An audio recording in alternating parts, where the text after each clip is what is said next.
ഞാൻ മരിച്ചെന്ന് നിങ്ങൾ അറിഞ്ഞാൽ നിങ്ങളുടെ കയ്യിലുള്ളതിൽ വെച്ച് ഏറ്റവും നല്ല ഫോട്ടോസ് സ്റ്റാറ്റസ് ആക്കണം. ഫോട്ടോയ്ക്ക് താഴെ ആദരാഞ്ജലികൾ എന്ന് ക്യാപ്ഷൻ കൊടുക്കണം. ഇത്രയും നാളും എന്നെ പറ്റി കുറ്റം പറഞ്ഞിരുന്നവരുടെ പല പുകഴ്ത്തലുകളും ഇകഴ്ത്തലുകളും നിങ്ങൾ കേൾക്കും. കാര്യമാക്കണ്ട, ഞാൻ എന്തായിരുന്നു എന്ന് നിങ്ങൾക്കറിയാലോ. പിന്നെ കാണാൻ വരുമ്പം ആരും കരയരുത്. നിങ്ങൾ കരയുമ്പോൾ ചേർത്ത് പിടിക്കാൻ എനിക്ക് പറ്റില്ലല്ലോ. വീട്ടുകാർ ചിലപ്പോൾ കരയുന്നുണ്ടാവും. കഴിയുമെങ്കിൽ അവരൊന്ന് ആശ്വസിപ്പിക്കുക.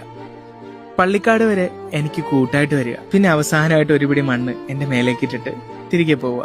എന്നാലും ചിലരുണ്ടല്ലോ, ഞാൻ മരിച്ചതറിയാതെ പുതിയ പോസ്റ്റുകൾക്ക് വേണ്ടിയിട്ട് എന്റെ സ്റ്റോറികൾ കാണാനായിട്ട് കാത്തിരിക്കും. പതിയെ അവരും മറക്കും.